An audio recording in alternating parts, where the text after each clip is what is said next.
Eli Grant had never once let a woman past his fence line. 40 years old, calloused hands, a heart sealed shut tighter than a storm cellar door, and he had never once apologized for it. But the summer of 1883 didn't ask his permission.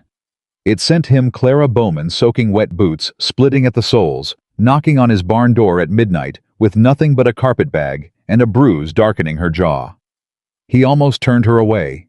He almost did. If this story already has you hooked, hit that subscribe button and come along for the ride and drop your city in the comments below. I want to see just how far this story travels. Eli Grant had not spoken to another living soul in 11 days. He knew because he kept count. Not out of loneliness, he would have refused that word with every fiber in his chest, but because counting was something a man did when his mind needed ordering. 11 days since the last supply run to Mill Haven. 11 days since he had nodded at Walt Greer behind the feed counter and exchanged the bare minimum of syllables required to conduct business and walk back out into the clean mountain air. 11 days of silence, and Eli had not once felt the lack of it. That was what he told himself. The morning of the 12th day began like every other morning on the Grant Ranch. He was up before the sun cracked the ridgeline boots on the floorboards while the wood stove was still cold. Coffee on before he allowed himself a single conscious thought. The coffee was the first ritual. Then the boots double knotted. Then the hat pulled low. Then the door and whatever waited outside it. What waited outside it in late July of 1883 was Montana in full furious summer. The high pasture grasses had gone gold at the tips. The creek that split his property down the north quarter ran fast and clean from the snowmelt still threading down off the peaks. The air smelled of pine resin and something electric, the kind of something that made the horses pull at their tie lines and stomp ears rotating like weather vanes. Eli stood on his porch and drank his coffee and read the sky the way his father had taught him, which was without romance and without fear. His father had been a hard man. Eli had become a harder one. That was the natural order of things on a mountain. He had 37 head of cattle to check 2 fence lines to walk, and a section of the east barn roof that had been threatening to separate from its framing since the last big wind. He had enough work for 2 men and the body of one, and the will of neither, stopping until sundown. This was his life. He had built it this way deliberately. The only problem with a life built deliberately is that it doesn't account for the things that arrive without asking. He didn't hear the wagon at first. I was out in the east pasture walking the fence line with a hammer and a bag of staples, the sun high and mean by then, his shirt dark at the shoulders. The cattle had bunched near the creek, which told him the heat was settling in for a long afternoon. He was thinking about nothing in particular. The fence, the roof.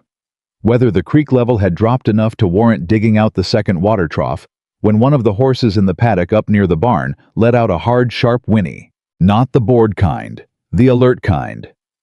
Eli stopped walking. He stood still for a long moment listening. The pasture grass hissed around his boots. The cattle shifted. And then he heard it, the uneven sound of wheels on the rutted track that wound down from the main road through Mill Haven, the track that crossed onto his property line a quarter-mile north of the barn. Nobody came down that track. Nobody was welcome down that track. He had made that clear in every way a man could make something clear without posting a sign, and even if he had posted a sign, he suspected his reputation in Mill Haven served well enough. People in town knew Eli Grant. They knew his acreage, his cattle count, his output, and his absolute non-negotiable preference for being left alone. They did not come down his track unannounced. Not anymore. He turned and walked back toward the barn. I wasn't running.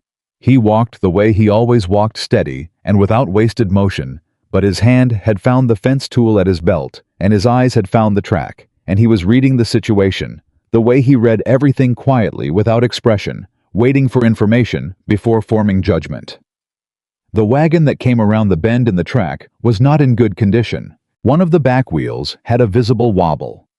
The canvas cover was missing 2 of its bows, the remaining fabric slapping loose.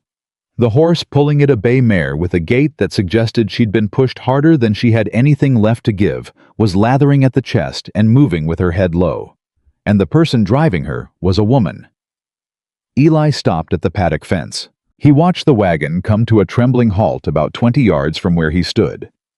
The mare's sides were heaving.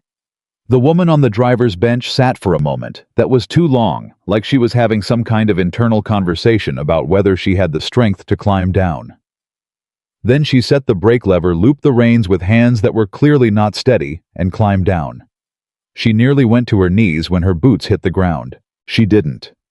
She caught herself on the wagon wheel and straightened up, and then she looked at him, and he looked at her, and neither of them said a word for what felt like a full half-minute. She was young.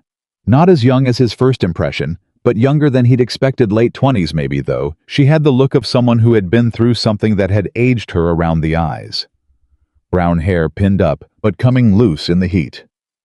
A dress that had been respectable a few days ago, and was now dusty enough that the original color was a matter of debate. A carpet bag in her free hand. And on the left side of her jaw, partly hidden by the angle she was standing, a bruise that had gone purple and yellow at the edges. "Mr. Grant," she said. Her voice was steadier than her legs had been. He didn't ask how she knew his name. Everybody in the valley knew his name. "You're on private land," he said. "I am," she agreed. "I apologize for that. My name is Clara Bowman. I've come from Millhaven." She paused. "That's not entirely accurate. I've come from Cheyenne originally by way of Millhaven. I arrived in town 3 days ago." He waited. "I was told at the boarding house that the Grant Ranch was hiring. Whoever told you that was wrong?" She didn't flinch. He had expected her to flinch. "I see. I was also told," she continued, "that you were a fair man." Whoever told you that was equally wrong. Something moved in her expression, not quite a smile. Not quite anything he had a name for. "I've found that the people who insist they aren't fair usually are," she said. "And the people who insist they are usually aren't, in my experience." He stared at her. She stared back. "Your mare needs water," he said finally. "I'll walk her to the trough. Then you turn this wagon around and head back to Millhaven." "I can't go back to Millhaven. That's not my concern." "No," she said quietly. "I don't suppose it is." I went to the mare. He unhitched her from the traces, carefully running his hands along her neck to check her temperature, feeling her breathing settle as he walked her slowly to the water trough near the paddock gate. She drank with the desperate focus of an animal that hadn't had enough in too long. He stood there and let her drink and did not look back at the woman standing by the wagon. I was aware of her, though. He was always aware of things he was trying not to be aware of. It was one of his more consistent personal failures. When he turned around, she was sitting on the wagon step with her carpet bag across her knees, and her eyes closed, and her face turned up to the sky. She looked exhausted in a way that went past tired. She looked like a person who had been running for some time and had just run out of running. "How long since you ate?" he asked. Her eyes opened. She considered the question with what appeared to be genuine uncertainty. "Yesterday," she said. "I think." He said nothing. "I'm not asking for charity," she said. And there was something in the way she said it, the slight elevation in her chin, the steadiness of her voice, despite all the evidence of what her body was telling her, that he recognized. He had said those exact words himself once to a man who had offered him a hand up after a horse had thrown him and broken 2 of his fingers. He had said it, and set his own fingers, and never mentioned it again. "There's bread and cold beef inside," he said. "Eat something, then we talk." He watched her from across the table while she ate. She ate the way people ate when they were very hungry and trying very hard not to show it. Controlled bites, measured pace, the kind of discipline that required more effort than it looked like. She'd thanked him once briefly, and then put her attention on the food, and didn't perform gratitude at him, which he appreciated more than he would have been able to explain. He sat with his coffee and said nothing. Outside, the sky had shifted in the way he'd read it doing all morning. The electric smell was strong. The light had taken on a quality that flattened the shadows and turned everything slightly yellow. "Storm coming," he said. She glanced toward the window. "I noticed. Summer storms up here aren't like the ones in the valley. They come fast and they come hard." She looked back at him. "Are you telling me to leave before it hits?"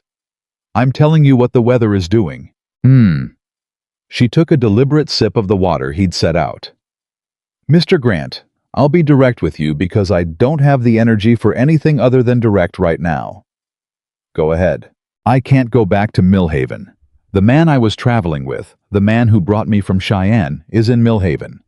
He has a prior claim on a piece of land. My father left me a claim that isn't legal, but that a county clerk named Harlan Pruitt is willing to make look legal for the right price. I went to Millhaven to contest it. I got as far as the sheriff's office before I understood that the sheriff and Harlan Pruitt are cousins." She set down her water glass. "The bruise on your jaw," he said. "I fell."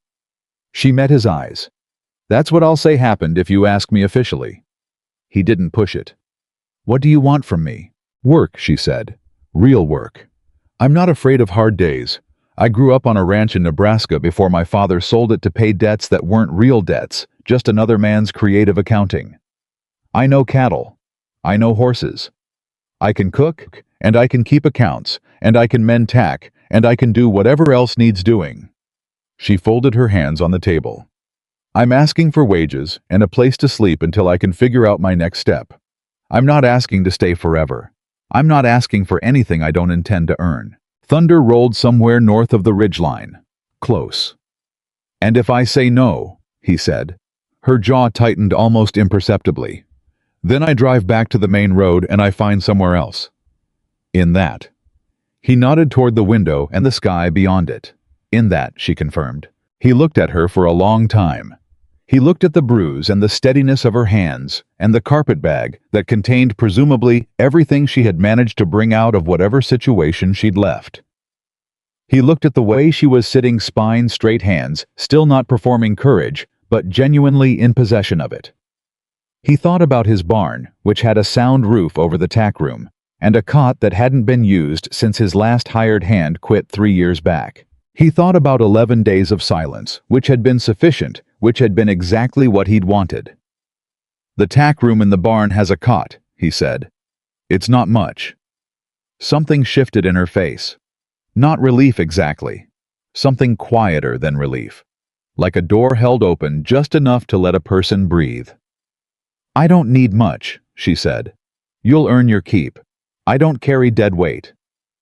I wouldn't expect you to. And this arrangement—" He stopped. Chose his words with the care of a man who did not use many of them. "It's a business arrangement, nothing else." "That's all I'm looking for," she said.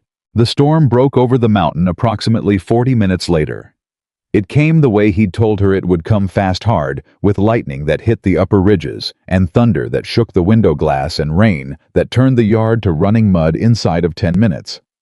He stood in the barn doorway with one of the horses pressing its nose into his shoulder and listened to the rain hammer the roof. The roof held. The tack room door stayed shut. He wasn't thinking about her. He went back to work. She was awake before him the next morning.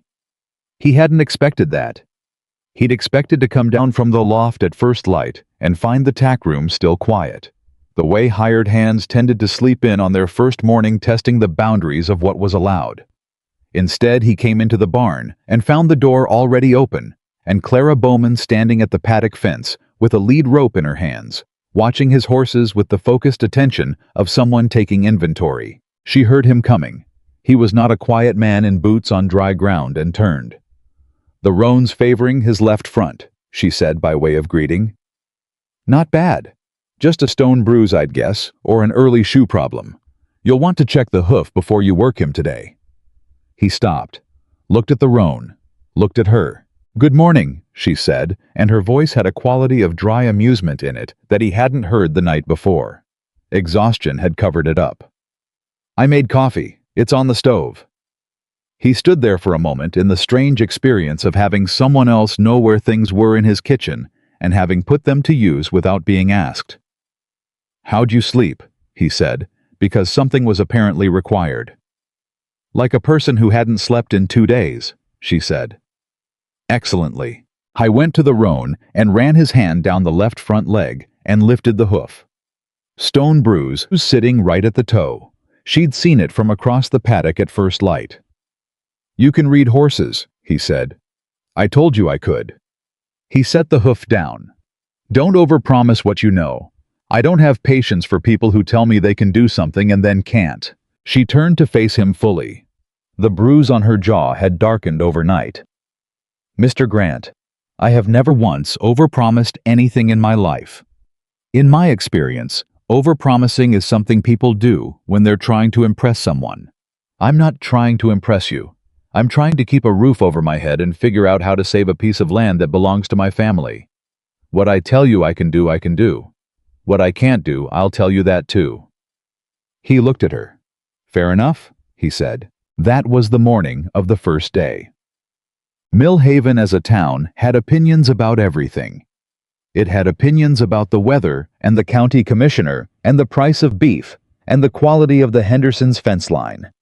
It had opinions about Eli Grant, most of them delivered with a mixture of respect and wariness that he had long since stopped noticing. What it did not have opinions about yet was the woman who had arrived at his ranch in a battered wagon during a storm because nobody in town knew about her. That changed on the fourth day. He'd gone in for supplies, a routine run, same as any other, except that he was buying provisions for 2 instead of 1, and trying to do it without making that fact obvious, which was the kind of problem he hadn't thought through before he got to the store. Walt Greer, who missed nothing and forgot nothing, and had operated the feed and supply for 30 years, like a personal intelligence operation, clocked the additional items without comment. Without verbal comment. The look he gave Eli said everything words would have.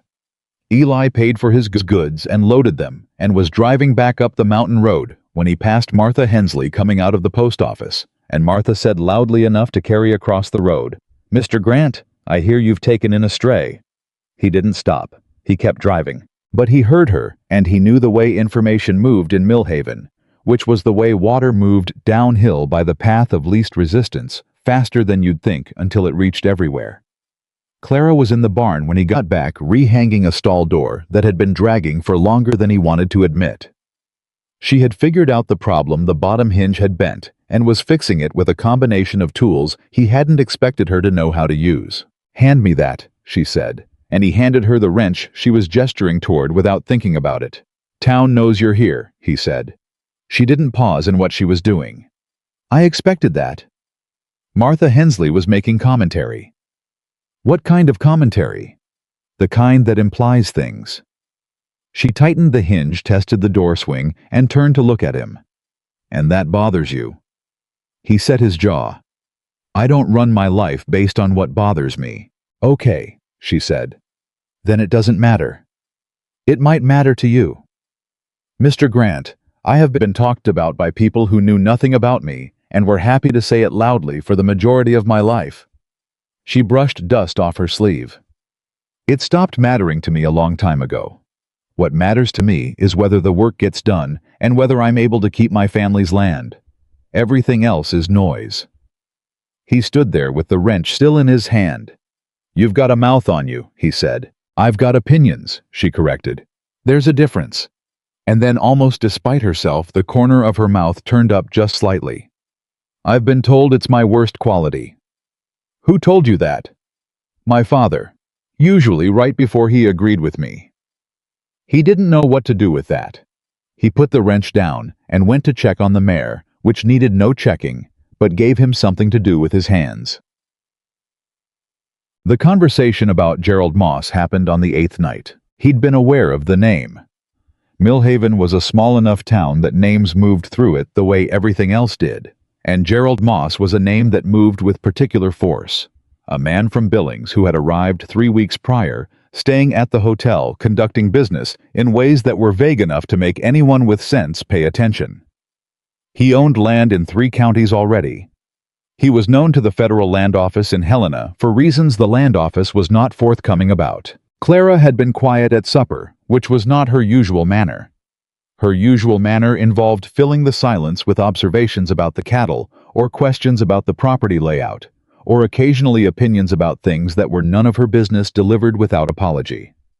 He had found to his own surprise that he had stopped minding this. Her observations were accurate. Her questions were useful. Even her opinions, aggravating as they were usually based on something. The silence was different. "You're going to tell me something I don't want to hear," he said. She looked up from her plate. What makes you say that? You've been quiet for 2 hours. She set her fork down. Gerald Moss came to Millhaven because of your land. He stared at her. I found out today. I rode into town to talk to a man named Abernathy, a land lawyer, or he used to be before he mostly retired. He owed a favor to someone who knew my father. He told me that Moss filed a competing claim on your North Quarter 6 months ago. Said there was a survey error in your original deed. It's waiting on a federal review. Eli set his own fork down very slowly. How do you know this? Because Moss is using the same county clerk that's helping with my land situation. Harlan Pruitt. He has a specialty apparently in making other people's paperwork disappear and replacing it with new paperwork. She held his gaze. Abernathy thinks Moss has someone in the federal land office too. Not high up, but high enough to slow a review until Moss can get a quiet title. The room was very still. That's my land, Eli said. The words came out quieter than he intended, which was sometimes how the most serious things came out. I know it is. My father homesteaded that quarter. I have his original deed. I have 40 years of continuous possession. I know. A survey error, he said. There's no survey error. No, she said. There isn't. But there will be once Pruitt finishes with it. He stood up from the table. Not in anger, he'd learned a long time back that anger was expensive, and he couldn't afford to spend it carelessly. He walked to the window. Outside, the summer dark was thick and full of insects, and the mountains sat above it, all the same as it had always sat. His father had stood on this land, had broken this ground, had built this house with wood he'd cut himself, and hands that had never once stopped working until the day they couldn't anymore. Why are you telling me this? He said. He heard her stand. Heard her walk up behind him, not close but closer. Because, she said, Moss is planning to use my situation against you. He'll argue that you're harboring a woman with a disputed land claim, that it speaks to your character, that it makes your deed contestable on the grounds of... She stopped. He could hear her choosing words. It doesn't matter what the grounds are. What matters is that having me here gives him something to point at. And I think you need to know that, so you can make an informed decision about whether I stay. He turned to look at her. You're telling me, he said slowly, that my allowing you to stay here is being used as a weapon against me. Yes. And your solution is to give me the option to ask you to leave. It's your land, she said simply. It's your decision. He looked at her face in the dim light, the fading bruise, the steadiness of her eyes, the absolute lack of any appeal or performance in her expression. She was not asking him to choose her. She was handing him information and standing back. It was, he realized, the most honest thing anyone had done for him in a very long time. You could leave tomorrow, he said. Where would you go? I'd figure it out. With no money and a broken-down wagon. It's not that broken down. The wheel wobble is mostly the cotter pin. He almost said something that wasn't quite a word. Miss Bowman? Mr. Grant. I'm not asking you to leave, he said. Her expression didn't change, but something in her some held tension he hadn't even realized he was reading released. Just slightly. Just enough. Moss is going to have to come through both our problems to get what he wants, Eli said. And I've been on this mountain a long time. It doesn't give ground easy. Neither do I. Neither do I, she said. He nodded once. Cotter pin on the wagon, he said. I'll fix it tomorrow. You don't have to. I know I don't have to. He moved back toward the table and picked up his fork. Sit down and finish your supper. She sat down. Outside, the mountain held its ground in the dark, the same as it had always done, and the two of them ate in a silence that was not for the first time, simply the absence of noise. The cotter pin took him 10 minutes to fix. Clara stood beside the wagon and watched him work and didn't offer to help, which he appreciated. She'd learned that about him already. When he was working through something mechanical, the best assistance was silence and space. She gave him both. He crouched beside the wheel, replaced the pin, checked the axle clearance, stood up, and wiped his hands on a rag without ceremony. It'll hold, he said. Thank you, she said. Neither of them mentioned that fixing her escape route was a strange thing to do the morning after he'd told her he wasn't asking her to leave. He didn't mention it because he didn't have a good explanation for it. She didn't mention it for reasons he suspected were more complicated than his. They went to work. That was the rhythm they had found by the 9th day, and it was a rhythm that functioned because neither of them examined it too closely. There were cattle to move fence line, to check water troughs to clear after a night wind had blown debris into them, and a section of the south pasture gate that had been on Eli's list of repairs for 2 weeks and kept getting displaced by more urgent problems. They divided the morning without discussion, not because they had formally arranged it, but because they had each learned what the other could do and what needed doing, and the math worked out. It was practical. It was useful. Eli told himself this with the regularity of a man reading scripture. He also told himself that the sound of her moving around the kitchen while he sat on the porch with his first coffee was not something he had started listening for. He told himself this with less conviction. By mid-morning, he was working the south pasture gate when he heard her come up behind him. She had a canteen, and she held it out without comment because she'd noticed by the 3rd day that he didn't stop to drink water unless reminded, and had apparently decided this was her problem to solve. He took the canteen. "Martha Hensley was on the road when I rode past," Clara said. He took a drink. "Did she say something to you?" "She said several things to me." Clara's voice was even. "She said I was making a fool of myself. She said that Eli Grant hadn't let a woman within 50 yards of his property for 20 years, and I shouldn't mistake tolerance for interest. She said—" She stopped for one beat. "She said I should know what kind of man you were before I got comfortable." Eli set the gatepost down. He turned to look at her. "And what kind of man am I?" he said. Clara met his eyes without flinching. She didn't say. She seemed to think the implication was enough. "Martha Hensley," he said, "has been furious with me since 1871, when I refused to sell my east quarter to her husband at a price that would have insulted a 12-year-old. She's been collecting grievances ever since." "That explains the tone," Clara said.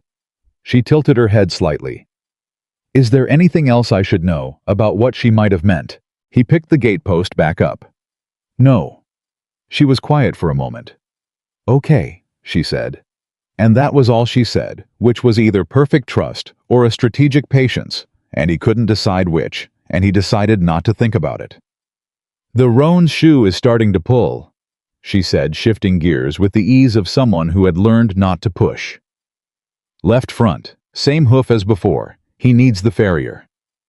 I'll ride into Millhaven tomorrow. Or," she said, "I know how to set a shoe. I did it regularly on my father's ranch.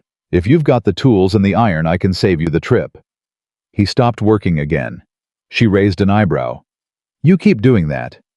"Doing what?" "Stopping and staring at me like I've said something extraordinary. I told you I knew horses." "Shoeing a horse is different from reading one." "It's really not," she said. "You just have to convince the horse that you know what you're doing and that everything's fine. Same as most things." He stared at her for one more second. "Tools are in the barn. Far left wall." She nodded and turned back toward the barn, and he watched her go for exactly the amount of time that was practical and no longer. She set the shoe clean. He stood in the barn doorway and watched her work the roan, who was not under most circumstances a horse who tolerated being handled patiently by strangers. The roan had a temper and a memory, and a strong preference for the familiar. He had unseated 2 hired hands in 2 years and developed a reputation on the property for being difficult. Clara walked up to him, talking in a low, even voice, put her hand flat against his neck until he settled, and by the time she lifted his foot, he was standing like a horse at a church social. Eli watched the whole thing and said nothing. When she was done, and the roan was cross-tied and calm and correctly shod, she cleaned up the tools and put them back in exactly the order she'd found them, and looked at Eli like she was waiting for some kind of evaluation. "Good work," he said. "High praise from you," she said, dry as chalk. Something happened in his chest. He chose not to investigate it. "The cattle in the north quarter need moving tomorrow," he said. "The grass is getting short on the east side." "I know. I checked it this morning." "You went to the north quarter." "I went everywhere this morning." I told you I needed to understand the layout of the land if I'm going to be useful to you." He opened his mouth. "Yes," she said before he could speak. "I know it's your land and I should have asked. But you were asleep when I left, and I was up, and it needed doing. If you'd like to be formally irritated with me about it, I understand. But the North Quarter grass situation is real, and it needed someone to notice." He closed his mouth. "Fine," he said. She smiled, not a full smile, more like the shadow of one fast and small and gone. But he saw it. That night, for the first time since she'd arrived, she asked him about his father. They were sitting on the porch after supper, not beside each other, him in his usual chair and her on the step, but close enough that the conversation didn't require any effort, and the mountain above them was dark blue against a sky still holding the last of the light, and she said, "The deed in your father's name. He homesteaded this land. In 1860, he said, before the war." "How old were you?" 17 when he filed the claim, 22 when he died. She was quiet for a moment. "So you've been running it alone for 18 years? Thereabouts. No partners, no hired hands that stayed?" "Had one. He left 3 years ago. Went to California." "Why didn't you replace him?" He looked out at the dark. "Didn't want to." She absorbed this without judgment. "What happened to your mother?" "She didn't make it through the first winter up here." The porch went quiet. Not uncomfortable, she had the ability to sit with hard information without trying to soften it back up, which was rarer than people thought. "I'm sorry," she said. She knew what she was choosing, he said. She chose it anyway. She thought the mountain was worth it. Was it? He looked at the dark peaks, at the land that spread below the house in every direction, at the property his father's hands had pulled from nothing, and his own hands had kept and expanded and defended year after year against weather and debt, and men who thought a lone homesteader without heirs was easy picking. "Yes," he said, and he meant it without apology. Clara nodded like she understood that, like she had her own version of it. "My father's land in Nebraska," she said after a while. "It was 40 acres, nothing like this, but it was his. He'd plowed every inch of it himself." She stopped. When the men from the land company showed up with papers, he believed them. He thought the documents were real. He paid back a debt he didn't owe, and signed over a piece of it to make it stop, and it didn't stop. Her voice stayed steady. "He died believing he'd failed his family. He hadn't. He'd been robbed, and he didn't have the words for it." The insects were loud in the dark. "That's why you came," Eli said. Not a question. "I'm not letting them do it again," she said. "Not to his land. Not to anything else that belongs to people who can't fight back against the paperwork." She looked at him. "I'm sorry that following this became your problem too. I've had worse problems." Eli Grant with a problem worse than a federal land claim challenge. She let a hint of something lighter into her voice. "I'd like to hear what that was." "You wouldn't," he said, and something almost like humor moved through the words. She laughed quiet, real, the kind of laugh that doesn't perform itself, and the sound of it landed somewhere in his chest that hadn't had anything land there in a very long time. He looked away at the dark. Neither of them mentioned it. The second time, Martha Hensley made herself a problem. She brought company. Clara was in the splitting kindling. She had started doing it 4 days ago, without being asked, because the pile was low, which he'd noticed, and then not dealt with when the two women came up the track. Martha and a woman named June Aldridge, who was married to the man who owned the livery stable and served functionally as Martha's second opinion on all social matters. Clara heard them coming. She kept splitting kindling. "Miss Bowman," Martha said, arriving at the yard fence. "I don't believe you were introduced to June when you passed through town." "I wasn't," Clara said. She set a piece of wood on the block. "Good morning." "We've come to speak plainly," Martha said. "I appreciate plain speaking," Clara said. She split the wood, set another piece. "This situation you've put yourself in," Martha said. "It doesn't look right. Whatever story you told Eli Grant to get your foot in his door, a woman living alone on a man's property, an unmarried woman, it's not something this community will overlook." Clara set the axe down. She turned to face them. "I'm employed here," she said. "I'm doing work for wages, the same as any hired hand." "Hired hands aren't women," June said. "That's a limitation of the imagination, not a rule of law," Clara said. Martha's expression sharpened.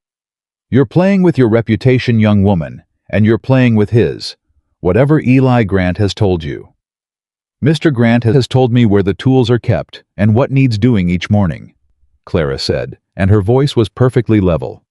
"He's a decent employer. The rest of what you're implying lives entirely in your own mind, Mrs. Hensley, and I'd recommend you take it back there." Silence. Martha Hensley was not accustomed to being answered. "You'll regret this attitude," Martha said. "Probably," Clara agreed. "I've regretted attitudes before. I've never once regretted speaking the truth." She picked the axe back up. "Good morning," she said again, with the kind of finality that closed a door and went back to the kindling. She told Eli about it that evening briefly and without drama because she'd decided he needed to know, and she wasn't going to make it bigger than it was. "They'll keep coming," he said. "I know. This is a small town, and they're bored, and you're new." "I know that too." She looked at him across the supper table. "Does it bother you? What they're saying?" He was quiet for a moment longer than usual. "What bothers me," he said slowly, "is that people who have never done one difficult thing in their lives spend a remarkable amount of time having opinions about people who have." He set it to his plate mostly. "What they're saying about you is wrong. And what they're trying to say about me is based on a story they decided on 20 years ago and never once reconsidered." She watched him. "What story?" she said. He picked up his fork. "Doesn't matter." "It might." "It doesn't." He ate. "After a moment, there was a woman, before, when I was younger. It didn't end well, and Martha Hensley had a front row seat, and she's been dining on it since." Clara said nothing. She waited. "I asked her to marry me," he said. "She said yes. 3 months later she left, went to Portland with a man who had a house in town, and a future that didn't involve being snowed in on a mountain for 6 months a year." He set his fork down. Martha Hensley told everyone in Millhaven that the woman had made the right choice, that no sensible woman would tie herself to a man who cared more about land than people. The room was very quiet. "And did she," Clara said, "make the right choice?" He looked up. "I think she made the choice that was right for her," he said carefully. "I think I wasn't what she needed, and I think I decided after that to stop pretending I could be what anyone needed and just be what I was, which was a man with land and work and a preference for quiet." Clara held his gaze for a moment. "That's a very lonely way to decide to live." It was a very honest one. "Those aren't the same thing." He didn't answer that.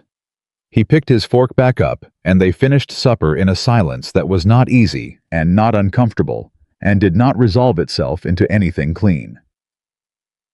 Gerald Moss arrived at the ranch on a Wednesday. Eli saw the horse coming down the track, a good horse, expensive, the kind a man rides when he wants to be seen arriving, and felt the particular quality of stillness that came over him when something required his full attention. He was at the barn, and he stayed at the barn, and he waited. Moss was in his 50s, well dressed in the way that announced itself. He rode into the yard with the relaxed posture of a man who had never been told no in any setting that mattered to him, and he looked around the property with the assessing gaze of someone calculating value. Eli hated him on sight. He noted this as information and set it aside. "Mr. Grant," Moss said, not dismounting. "Gerald Moss, I believe you've heard my name." "I have," Eli said. "I'd like to discuss a business proposition." "I'm not interested in business propositions." Moss smiled. The smile was practiced. "You might want to hear this one before you decide." "I've decided." Moss looked around the yard. His eyes found the barn, the paddock, the south pasture gate. Then he found Clara, who had come out of the barn with a lead rope and stopped when she saw the visitor. Something changed in Moss's face. It was small and fast, and Eli would have missed it if he hadn't been watching for exactly that kind of thing. "Miss Bowman," Moss said. Clara didn't move. Mr. Moss? You two are acquainted, Eli said. It was not a question. We've met, Clara said. In Mill Haven, when I went to the land office. I had no idea you'd found such comfortable accommodations, Moss said to her, and the way he said it stripped the pleasantry off the sentence entirely. State your business, Eli said, and his voice had gone to the particular flat register that people who knew him understood to mean the conversation was about to end. Moss turned back to him. I'll be direct, Mr. Grant. I have a legal interest in your North Quarter. There's a survey question that the federal office is reviewing. It may take some time to resolve. In the meantime, I'm prepared to offer you fair market value for the contested acreage fair, being a better description than you'll get once the federal ruling comes down. The North Quarter isn't contested, Eli said. My deed is clean. Your deed is from 1860, Moss said. Survey practices have improved considerably since then. My possession hasn't changed since then either. 40 years of continuous use and improvement. Which is why I'm offering a price, Moss said pleasantly, instead of simply waiting. The answer is no. Moss nodded slowly. His eyes went to Clara again. You should know, Mr. Grant, that harboring someone with a disputed land interest creates complications for your own position. The federal reviewer will take note of your associations. I'm sure he will, Eli said. I'm trying to offer you a simple solution. And I'm telling you no for the last time. Eli took one step forward. Just one. Ride off my land, Mr. Moss, and don't come back down this track. Moss held his position for a moment. The moment of a man deciding whether the situation required escalation. Then he pulled his horse around smooth and unhurried, performing ease.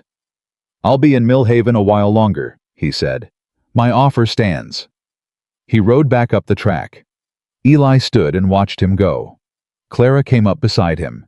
For a while, neither of them spoke. He came here to read the land, Clara said quietly. To see what he was dealing with. I know. He's not going to stop. I know that too. Eli turned to look at her. He knew who you were.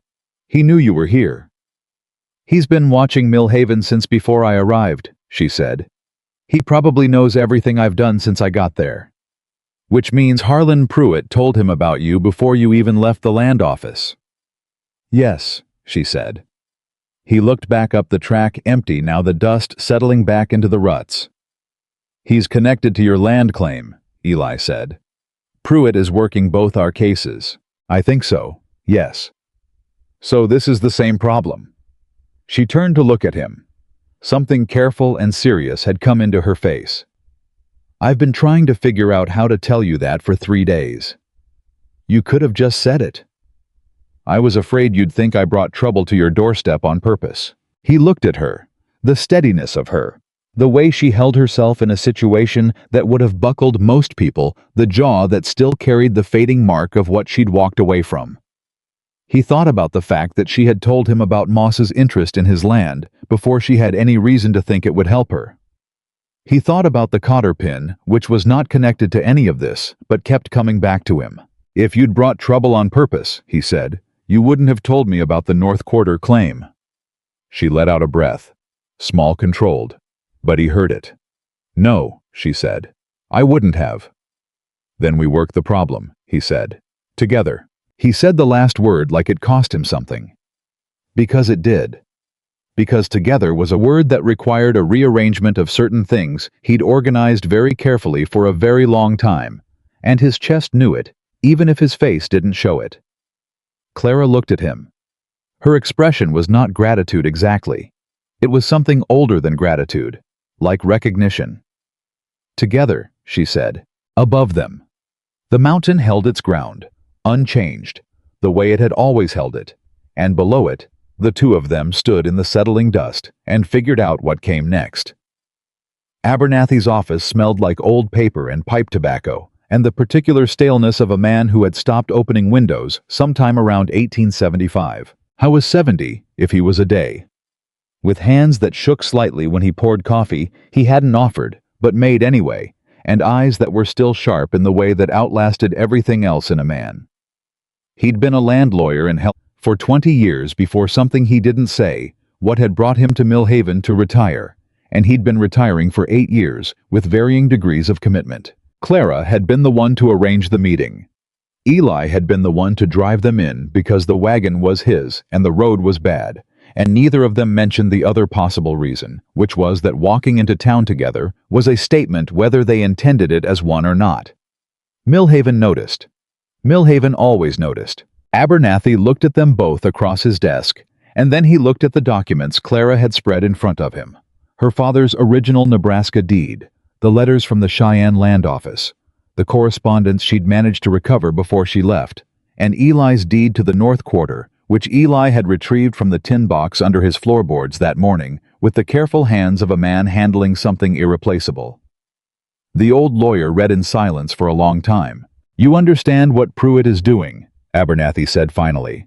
It was not a question. "We understand he's falsifying survey records," Eli said. "He's doing more than falsifying." Abernathy tapped one of the letters. "This correspondence here, this is from a federal land office reviewer named Calvin Marsh. You see this phrase here, quiet resolution of competing interests." He looked up. That phrase has a specific meaning in Moss's world. It means the reviewer has been paid to delay the proceeding until the original claimant either sells out or dies. The room went very still. "Marsh is on Moss's payroll," Clara said.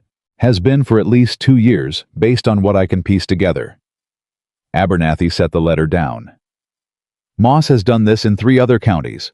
He finds homestead claims with technical vulnerabilities, old surveys, deceased original claimants, disputed boundaries, and he manufactures a competing interest. Then he makes the review process slow enough and expensive enough that most people give up." "I'm not giving up," Eli said.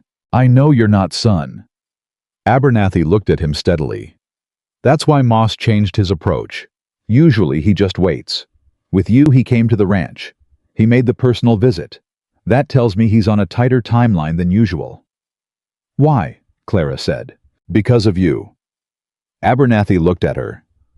"Your father's claim in Nebraska, there's something in it he needs resolved before it surfaces again. Something that if it came to light would connect him to Pruitt and to Marsh in ways that would be difficult to explain to a federal judge." Clara leaned forward. "What is it?" Abernathy hesitated in the way of a man deciding how much truth was useful versus how much was simply dangerous. "Your father's deed," he said slowly. "The original. The one he signed over. There's a notation on it, a recording date that doesn't match the date. Pruitt logged it into the county record.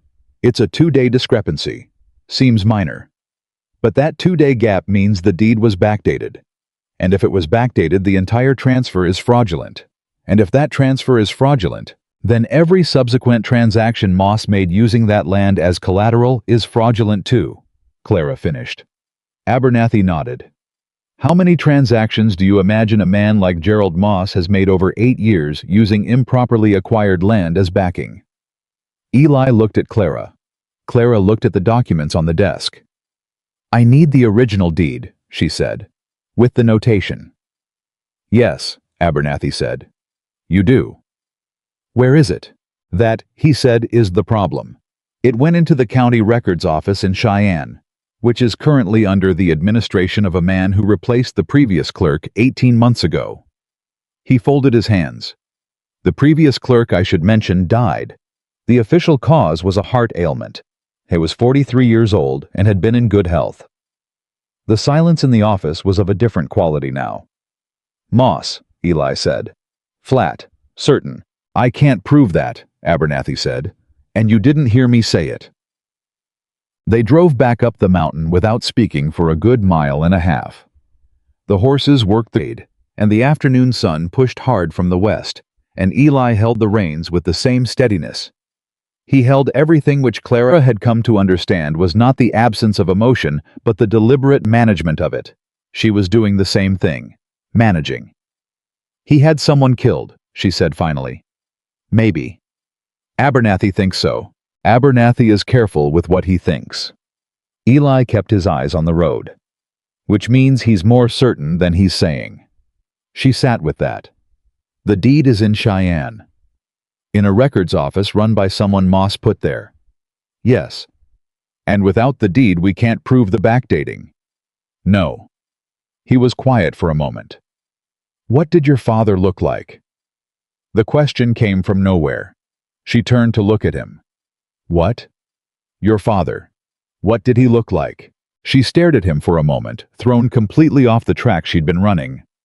He was tall, big hands, laughed at his own jokes before he finished telling them. She stopped. Why are you asking me that right now? Because, he said, I want to know who we're doing this for, not just the land, who. Something happened in her chest that she hadn't been expecting. She turned forward and looked at this road. His name was Robert Bowman, she said. He grew up in Ohio, came west when he was 20 because he believed the land could be earned if you worked it hard enough. I was right. He just didn't account for people who thought the law was something you could buy along with everything else. Eli nodded once. My father's name was Thomas Grant, he said. He homesteaded this mountain because he said a man needed something to look at that was bigger than himself. He was afraid of very few things, and paperwork was not one of them, and he would be incandescent with rage at what Moss is doing to his deed. Clara looked at his profile.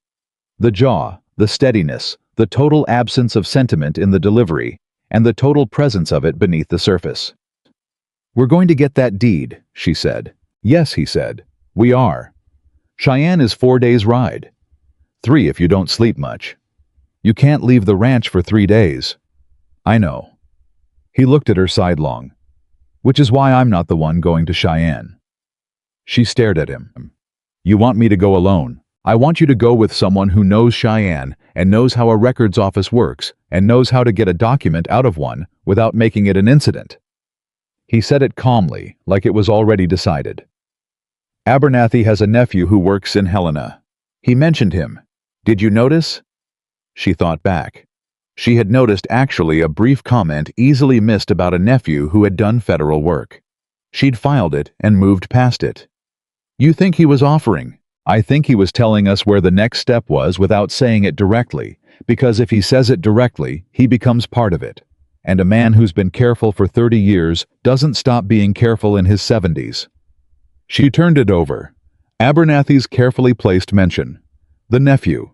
The records office. If Moss finds out I've gone to Cheyenne. He'll know you're looking for the deed, Eli said. Yes. He'll move against you while I'm gone. He might try. Eli. She said his name without the mister for the first time. Just his name flat and direct. If something happens to your land while I'm away trying to save my family's, then we deal with it. He said it without hesitation, which was worse somehow than if he'd had to think about it. This is the same problem, Clara. We said that. One man pulling 2 strings. If you get the deed, you pull out the string. Both of us get clear. She had been on her own for a long time. She had carried things by herself for a long time because there had been no other option, and she had made that into a discipline, and then made the discipline into an identity. The idea of someone saying your problem is my problem and meaning it without condition was it required her to hold very still for a moment. Okay, she said. Just okay. Like it was simple. Because if she said anything else, she wasn't sure what would come out. She left for Cheyenne 2 days later, riding the bay mare, who had recovered her strength and her temperament, and was now solid enough for a long road. Eli had spent those 2 days in a focused, methodical preparation that he didn't explain and didn't make sentimental. He checked the mare's shoes himself, both of them working side by side in the barn without speaking, and packed provisions with a care that was practical and precise. And when she came to the barn at first light on the morning she was leaving, he was already there. Abernathy's nephew's name is Daniel Crisp, he said. He's expecting you. You'll ask for him by name at the Federal Land Office on Cary Avenue, and tell him Abernathy sent you, and say the words quiet resolution. He'll know what it means. What does it mean to him? It means the opposite of what it means to Moss. He handed her a folded piece of paper. That's a letter. Don't open it. Give it to Crisp. She took the paper. What does it say? What needs saying? She put it in her coat. She checked the saddlebag. He stood back with his arms crossed and watched her with the flat, careful attention he gave everything. "If Moss's man comes while I'm gone," she said, "I can handle Moss's men." "Eli." He looked at her. "Be careful," she said. "Please." Something moved through his expression, fast contained like a current under ice. "Ride careful," he said. "Don't stop in Sheridan. Go around." "Why?" "Because Sheridan has a deputy who owes Moss money. I don't want you on his radar." She stared at him. "How do you know that?" "I've been on this mountain a long time," he said. "I know things." She almost laughed. She almost did something else. She put her boot in the stirrup and swung up and settled the mare. And when she looked down at him, he was looking back at her with something in his face that was not nothing. It was very clearly not nothing. But neither of them named it, and she rode out of the yard while the morning was still gray, and she didn't look back, and he watched until she was out of sight. He knew exactly how far gone she was by the quality of the silence. Moss made his move on the third day. Not Moss himself. Moss sent a man named Doyle who arrived with a writ, or what he claimed was a writ, from the county surveyor's office ordering access to the North Quarter for the purposes of the federal review. Doyle had 2 other men with him. They were not carrying surveying equipment. Eli was at the fence when they came down the track, and he walked up to meet them, the way he walked up to everything. Steady, unhurried hands, visible face, unreadable. "Mr. Grant," Doyle said, holding out the paper. "I have authorization to survey your North Quarter." Eli took the paper, read it, handed it back. "That's not a federal writ," he said. "That's a county document signed by Harlan Pruitt, who is a county clerk, not a federal reviewer, and has no authority to authorize a survey of land under federal review." He looked at Doyle directly. "You know that?" Doyle's jaw tightened. "Sir, you came down my track with 2 men who aren't carrying anything that looks like survey equipment," Eli said.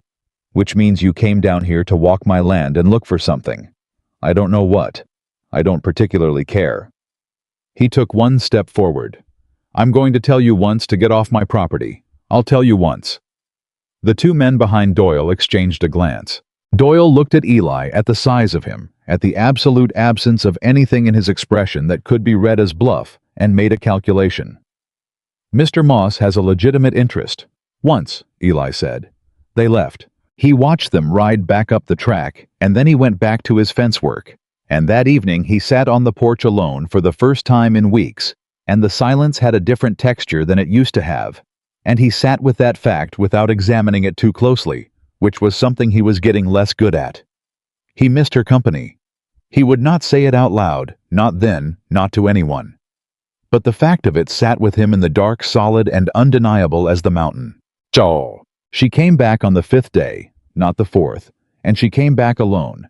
And when her mare came down the track in the late afternoon, Eli was at the paddock fence within 30 seconds of seeing the dust.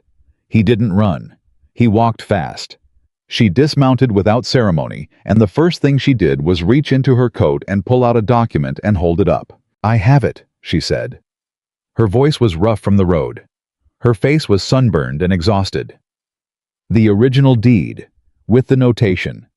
Crisp made a certified copy through the federal office. It's official, Eli. It has the federal stamp." He looked at the document. At the federal seal. At the recording notation with its 2-day discrepancy, neat and damning and entirely real. Then he looked at her. "You're all right," he said. "I'm fine." She lowered the document. "Sheridan. I went around Sheridan like you said, but between Sheridan and Laramie, someone was following me, for about half a day." Every muscle in him went still. "How close?" "Close enough that I knew, not close enough to do anything." She met his eyes. "I rode hard for 3 hours and lost him." "Moss knew you'd gone," he said. "He had someone watching, yes, but I got out of Cheyenne before they could do anything official." She held up the document again. "This goes to the federal land office in Helena, not through Marsh. Crisp gave me a direct contact, a senior reviewer named Walsh, who Crisp says is clean. This bypasses Marsh completely." He reached out and took the document from her hands with the same care he'd used handling his father's deed. He looked at it for a long moment. At the date. At the notation. At everything that Moss had paid to make disappear now real and certified and stamped. "Your father," he said. "Yes," she said quietly. "He's going to get his land back." Something broke across her face, fast. Fierce, not quite tears, but close, and then she pulled it back and stood straight and pressed her lips together. "He deserved better than what happened to him," she said. "This is better than what happened to him." He nodded. He handed the document back to her with both hands, deliberate, like a thing being properly returned to its owner. "Send word to Abernathy tonight," he said. "He'll know how to get it to Walsh. Already planning to." She looked up at him. "And Moss, when he finds out the document is in official hands." "He'll panic," Eli said. "A panicked man makes mistakes. And when Moss makes his mistake, we need to be ready." She looked at him steadily. "What kind of ready?" "The kind where we're not alone," he said. And something in the way he said it shifted the air between them, because it was not just a tactical statement, and they both knew it. Her breath came out slowly. "You've been talking to people in town." "One or two," he said. "Who?" "Walt Greer, who Moss tried to buy out 3 years ago and declined. Tom Aldridge, whose brother lost land in Billings to a man using the same methods. And Judge Henry Carver, who rode circuit in Montana for 15 years and has an extremely personal dislike of men who corrupt federal land processes." He watched her face. "You're not the only one Moss has wronged, Clara. You're just the one who came here with the evidence." She stared at him. "You did all that while I was gone. I had time. You said you could not leave the ranch." "I didn't leave the ranch. They came to me." His expression was absolutely straight. "Walt and Tom ride up here to talk cattle prices sometimes. I may have sent them a note suggesting they come sooner." She looked at him for a long, quiet moment. And then she did something he hadn't seen her do before. Not the small, fast shadows of smiles that appeared and disappeared, but a real one, full and unguarded, the kind that came from the chest. "Eli Grant," she said. "You have been planning this." "I've been thinking about it," he said, which was not quite the same thing, and both of them knew it. She was still smiling. It was doing something to the available air. He looked away at the paddock. "Your mare needs water and a rub-down. She's earned it." "So have I," she said. "There's food on the stove," he said. "I made extra." She stopped. He felt her stop. "You cooked?" "I know how to cook. You've let me cook every night for 3 weeks. Your cooking is better than mine." "That's not—" She stopped herself. Something shifted in her face that was private and pleased, and she turned it quickly to the mare. "Thank you," she said. Quiet. Real. "Don't make it a thing," he said. "I'm not making it a thing." "You are." "I'm really not." She was smiling again. He could hear it, and he didn't look over. I took the mare's reins from her and walked the horse to the trough and stood there while she drank, and above them, the mountain held its ground in the late gold light, unchanged as always. But the yard felt different than it had 5 days ago. He'd noticed it the moment she came down the track. He didn't examine that fact. He just stood with it the way a man stood with things he didn't have words for yet. Abernathy's response came the next morning, a note brief and dry, written in the hand of a man who had learned that clarity was its own protection. He confirmed that Daniel Crisp had already been in contact. He confirmed that the document was moving. He added at the bottom in writing slightly different from the rest, as if it had been added after a pause, "Walsh is expecting it. Moss will know by Thursday. Be ready." Eli read it at the kitchen table. Clara read it across from him, their coffee going cold. "Thursday," she said. 4 days. "What does be ready mean?" He folded the note. "It means Moss is going to do something when this comes apart on him. He's not a man who lets go of things quietly. He's going to come at one of us before it gets to Walsh." "At me," she said. "I'm the weaker target." "You're the one who got the deed. Then come at me. I'd rather he came at me than at you." She said it without drama. Flat fact. He looked at her across the table. "Nobody," he said carefully and precisely, "is coming at you. Not on this property. Not while I'm standing on it." The words fell into the silence and stayed there. Clara held his gaze and didn't look away and didn't perform anything. Just took the words in with the same seriousness he'd given them. "Okay," she said, quiet as a promise. He stood up from the table. "I'm going to talk to Walt Greer today," he said. "And I'm going to send a note to Judge Carver. When Moss makes his move, I want witnesses. I want people who have standing and who Moss can't buy. And if Moss moves before Thursday, then we handle it," he said. "Together." She nodded. I went to get his hat. She went to get her boots. And the 4 days began quiet and loaded and running underneath everything. Like the creek in the North Quarter, fast and cold and not stopping for anyone. Wednesday came in hard and fast. Not Thursday, Wednesday. Which meant Moss had found out about Walsh sooner than Abernathy had calculated, which meant someone in the chain had talked, which meant the careful window they'd been working inside had just slammed shut 24 hours early. Eli knew at the moment Walt Greer rode down his track at 7 in the morning, which Walt had never once done in 12 years of neighborly acquaintance. Walt was a man of routine and manners, and he did not arrive unannounced before 8. The fact that he was here at 7, riding hard, his face set in a way that telegraphed urgency without words, told Eli everything before Walt opened his mouth. Clara was in the barn. Eli went to meet Walt at the paddock fence. "Moss is at the sheriff's office," Walt said, not bothering with a greeting. "Got there first thing this morning. He's filing a complaint, says you're harboring a woman who has a fraudulent claim against property he legally acquired. He's naming Clara specifically. He wants her removed from your property by county authority." Eli absorbed this without moving. "Sheriff Briggs."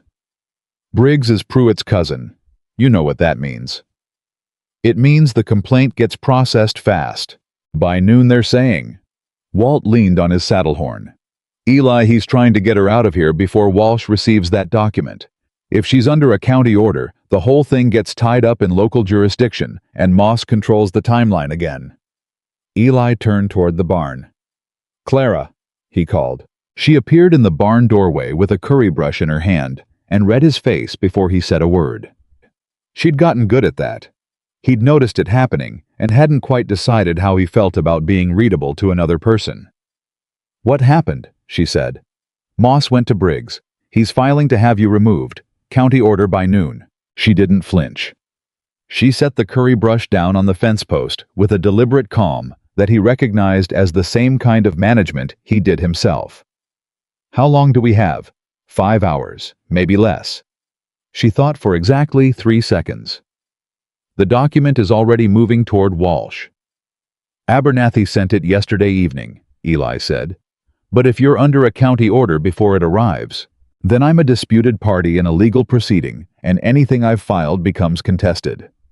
She looked at Walt. "Is Judge Carver in town?" "He was at the hotel last night," Walt said. "He's supposed to ride out this morning." "Can you get to him before he leaves?" Walt looked at her, then at Eli, then back at her. "Ma'am, I can try." "Don't try," she said. "Get there. Tell him Moss moved a day early, and we need him at the courthouse when that complaint is heard. Tell him Clara Bowman has certified federal documentation that supersedes the county complaint, and she needs someone in that room with authority to say so." She paused. "Can you tell him exactly that?" "Word for word," Walt said, and something in his expression had shifted, the particular shift of a man reassessing a situation he thought he understood. He pulled his horse around and went back up the track at a pace that said he'd taken the word for word seriously. Eli looked at Clara. "You've done this before," he said. "I've watched men with money try to use paperwork as a weapon before," she said.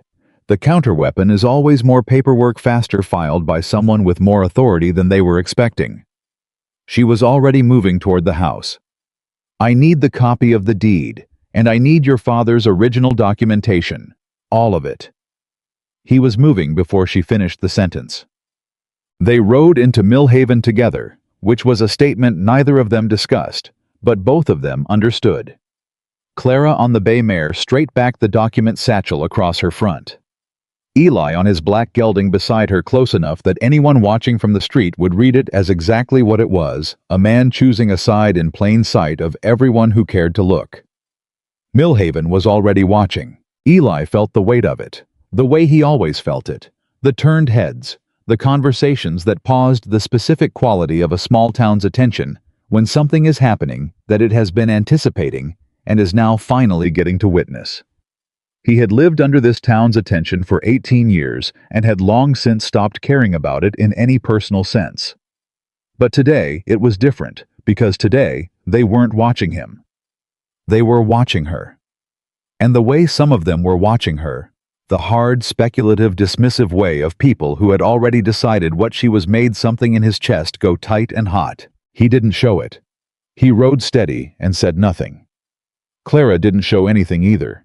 She looked forward chin level, like the eyes on either side of the street were weather she'd already accounted for and was choosing to walk through.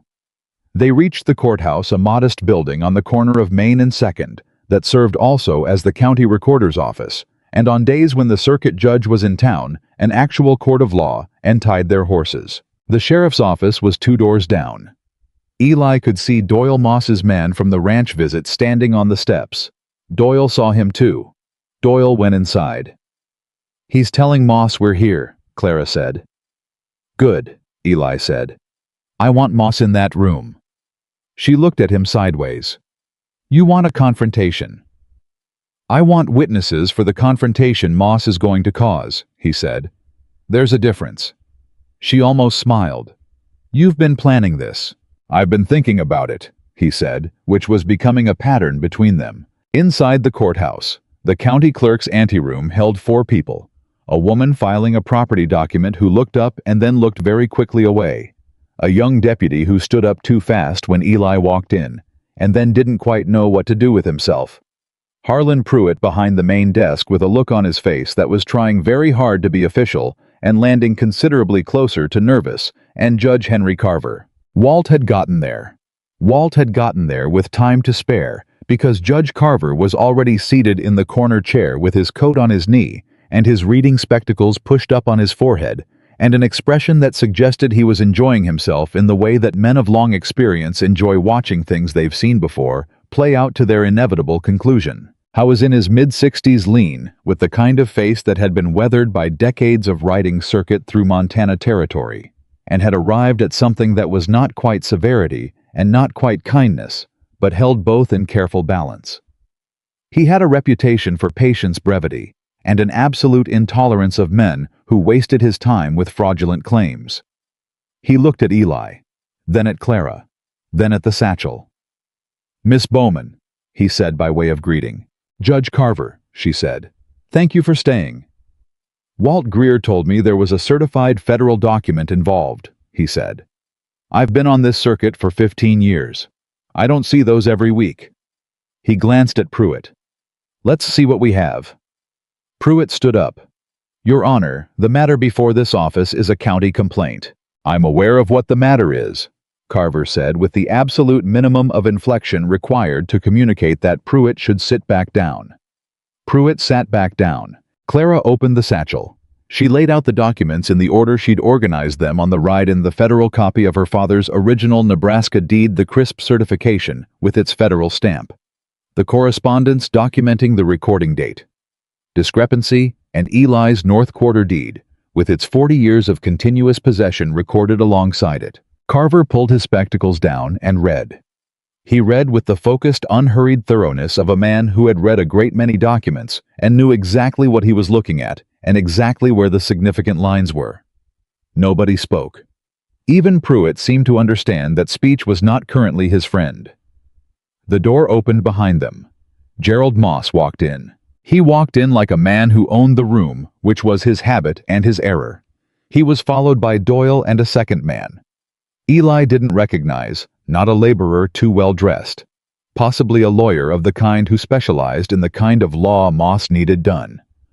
Moss took in the room in one fast scan, and his eyes landed on Judge Carver, and something happened in his expression. Not fear, not quite, but a recalibration. "Your Honor," Moss said smoothly. "I wasn't aware you were involved in a county complaint proceeding." I wasn't either until this morning, Carver said without looking up from the documents. Turns out I'm glad I stayed. He turned a page. Mr. Moss, do you want to tell me why the recording date on this Nebraska deed is 2 days later than the transfer date on the original document? The room went very quiet. I'm not familiar with that particular, Moss began. The deed from the Bowman property in Platte County, Nebraska, Carver said. Transferred by Robert Bowman in 1879. Recorded by the county clerk on a date that does not correspond to the date of the original document. He looked up. Harlan Pruitt was the recording clerk in Platte County in 1879. Did you know that, Mr. Moss? Pruitt made a sound that was not quite a word. That's a Nebraska matter, Moss said. It has no bearing on. It has direct bearing, Carver said, on the chain of title for any property subsequently acquired using that transfer as a reference point, which would include. He picked up one of the letters from the Cheyenne correspondence. The Laramie County Holdings, the Sheridan parcel. And if I'm reading this correctly, the backing collateral on your claim against Mr. Grant's North Quarter. He set the letter down. Mr. Moss, you have built a considerable structure on a foundation that this document suggests is fraudulent. I'd like to hear your explanation. Your Honor, the well-dressed man beside Moss said, stepping forward. I'm Thomas Reed, representing Mr. Moss. I'd like to object to this proceeding on the grounds that, Mr. Reed, Carver said, with the kind of quiet that was louder than volume. This is a county anteroom, not a court of law, and I'm not currently sitting as a judge. I'm sitting as a private citizen with a territorial appointment who has been asked to observe a document review. You cannot object to me. He looked back at Moss. But I can tell you that as soon as I leave this room, I am writing a letter to the Federal Land Office in Helena and copying the Territorial Governor's Office, and in that letter, I will describe what I have just read. After that, what happens to you is between you and the federal system. He took his spectacles off. So, explanation. Moss said nothing. And that nothing, that long calculated, professionally managed nothing, was louder than anything he could have said. Eli had been standing against the wall through all of this. He had not spoken. He had not needed to. He watched Moss's face during the silence and saw for the first time the thing underneath the practiced ease, not panic, not yet, but the beginning of it. The moment when a man who has operated for years in the space between what is legal and what is provable suddenly finds himself standing in the light. Clara was watching Moss too. Eli could see her in his peripheral vision. She was perfectly still the way she was still when something mattered most. Her hands folded in front of her, and her face giving nothing away. But her jaw was set in the particular way it set when she was holding herself against something large. He wanted to say something to her. He didn't have the words for it, and the room was not the place, so he stayed where he was. The county complaint against Miss Bowman, Carver said. Mr. Pruitt, pull it. Pruitt blinked. Your Honor. Pull it, Carver said. Or file it, and explain to the federal reviewer who receives my letter in the next 48 hours. Why a county clerk with a documented connection to a fraudulent recording in Nebraska was simultaneously filing complaints against the woman who produced the evidence of that fraud. He waited. Your choice. The sound of Pruitt pulling a document from his incoming file and placing it in his desk drawer was not loud, but everyone in the room heard it. Moss turned and walked out. Reed followed him. Doyle, after a moment of standing there with nowhere to put his loyalties, went out after them. The room breathed. Walt Greer, who had slipped in at some point during the proceedings and was standing by the door, let out a breath that he'd clearly been holding for some time. Well, he said to nobody in particular. That, Judge Carver said, closing his spectacles case, is what certified federal documentation looks like in practice. He looked at Clara. You have good instincts, Miss Bowman. The direct breach of Walsh is what forced his hand early. He couldn't let this sit another day. We were counting on that, Clara said. Carver looked at Eli. And you, Grant. You have a clean deed and 40 years of possession and a federal reviewer who is going to receive my letter before he receives Marsh's recommendation. I'd say your North Quarter is secure. He stood up, picking his coat off the chair back. I'd also say. He paused, looking between the two of them with the expression of a man who has seen many things in his years on the circuit. I'd also say this was not a coincidence, either of them. Two people with connected problems finding each other. He put his coat on. Montana has a way of doing that. He left. Walt shook both their hands briefly, and with the gruffness of a man who was moved and did not want to make a production of it, and then he left too. They were alone in the anteroom. Pruitt had made himself scarce behind a filing cabinet. The young deputy had discovered something fascinating in the far corner. Effectively, they were alone. Clara gathered the documents back into the satchel with steady hands. Eli watched her. "It's not over," she said without looking up. "Moss will lawyer up properly. Marsh will try to slow Walsh down. There'll be more proceedings before this is settled." "I know," he said. "It could be months before the Nebraska claim is formally restored." "I know that too." She closed the satchel. She finally looked at him. Her eyes were bright in a way that was not quite tears, and was something more complicated, relief and grief together. The way they came when something you've been fighting for a long time starts to actually become real. "My father," she said. Just that. Just 2 words and the whole weight of what they carried. "He's getting his land back," Eli said. She nodded one fast, definitive movement and pressed her lips together, and that was all she allowed herself in the county anteroom with Pruitt behind a filing cabinet. But Eli saw it. He saw all of it, and it landed in him somewhere deep and permanent. They rode back up the mountain in the late afternoon, and this time the town that watched them go was watching something different than it had watched coming in. Eli felt that too. The way attention has a quality, a direction. Coming in it had been speculative and cold. Going out, it was something else. Not warmth exactly. This was Millhaven, and warmth was not its natural register, but a kind of recalibration. A town adjusting its assessment. He didn't care about the town's assessment, but he cared that nobody would be looking at Clara Bowman the way Martha Hensley had looked at her on the road. That mattered to him in a way he hadn't yet examined and wasn't going to examine tonight. They unsaddled in the barn without much talk. He took the black gelding. She took the mare. The familiar rhythm of the work settled the day down into something manageable. Brush's water feed the particular calm of horses at the end of a hard day. He was aware of her moving 2 stalls down, the way he was always aware of her now, which was constantly and without effort, which was its own kind of information that he was not currently equipped to do anything with. "You should eat something," he said. "I was going to say the same to you. You haven't eaten since this morning." "Neither have you." She looked at him over the mare's back. "I'll cook." "I said I'd cook." "You said that yesterday, and then stood in front of the stove for 10 minutes and made coffee." He opened his mouth. "I'm not criticizing," she said, and the edge of something light was in her voice. "I'm making an observation. There's a difference." She was using his own line back at him. He recognized it and said nothing, and went back to the gelding, and he heard her laugh quiet. Real the same laugh as before, and the barn felt warmer than the temperature warranted. Supper was bread and cold beef again, which had become their default on hard days, and they ate at the kitchen table with the lamp between them and the mountain dark outside the window. And neither of them spoke very much, because the day had used up a significant portion of the available words. But somewhere between the bread and the second cup of coffee, Clara said, "What happens now after this, when it's settled?" He looked at her. "What do you mean?"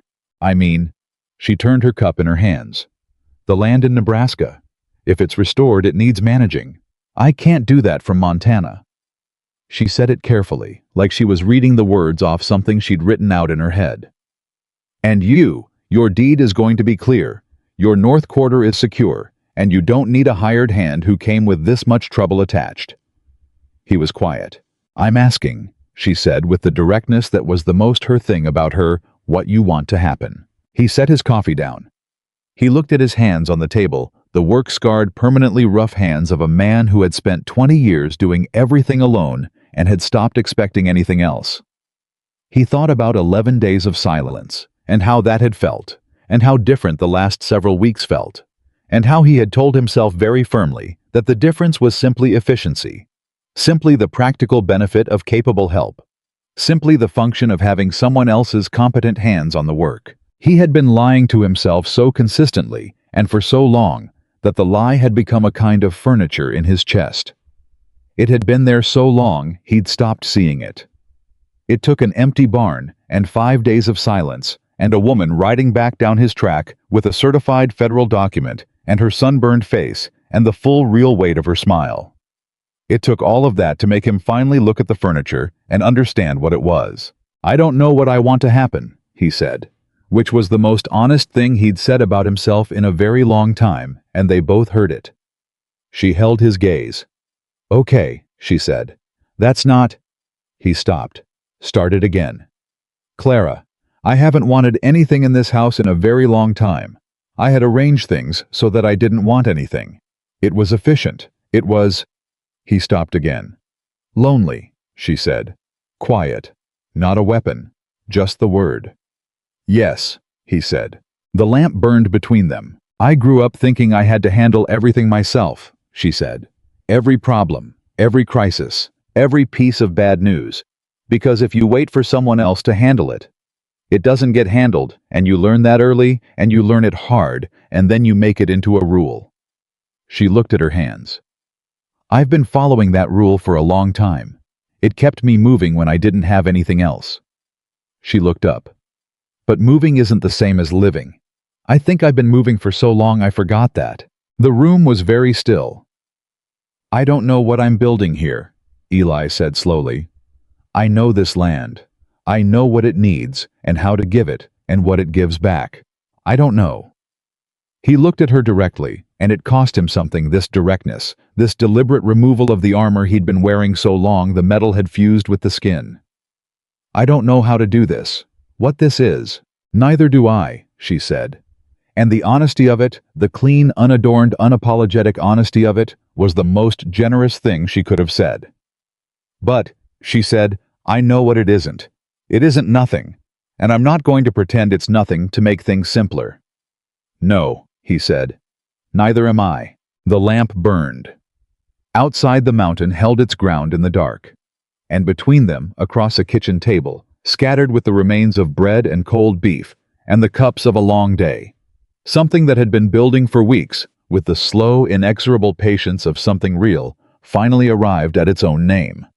Not as a declaration, not as a scene.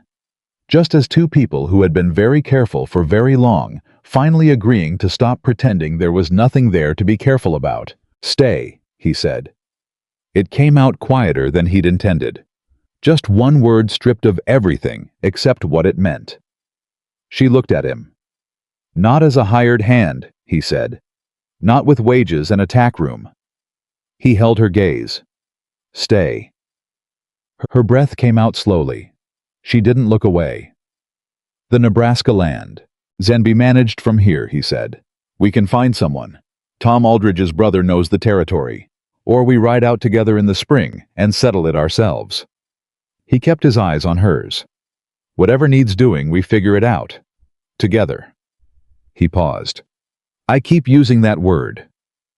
"I've noticed," she said, and the corner of her mouth moved. "I don't mind it." He reached across the table.